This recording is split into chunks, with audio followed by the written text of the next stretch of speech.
Koke kaunti ma Kisinya korom gajwanga tere kaunti ma Siaya. Chenro mar jiwo mond liete ma itayo kod ogai mar ODM ma bende en seneta ma Siaya Dr. Oburu Oginga.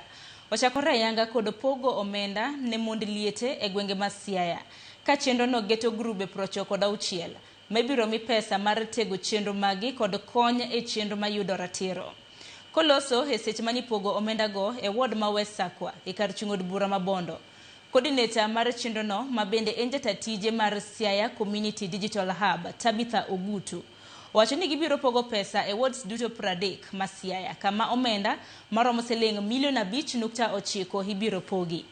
Omenda no nyaka sani gisegolo omenda maromo siling $1.8 kama group ka group ibiro mi siling 20,000 mondo jolgi.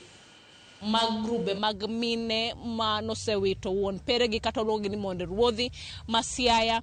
Wadwa ni wa support grupe 96 matimo gik makelo negi ohala kaka groups. Wadwa ni wami grube 96 e 30 wards kata wards 30 ma Siaya kaendi 5.9 million e grube mag monde ruodhi matimo economic activities mondo gibe sustainable, mondo gitim owendni manyalo konyogi kendo nyalo jiwogi nikech mane kaka wanyalo jiwo jopiny kendo kaka wanyalo jiwo mine. Kora kwayo widows ni kwa yudo gimoro matin to wayie mondo watigo maber. Kendo un be agonu erokamano kuom wuotho e grube nikech jaluo nowacho ni riwruok ye teko. Adwa goyo erokamano maduong' ne Dr. Oburu Oginga kuom kelonwa this program momiyo kawuono wameremeta kaka mond ruodhi.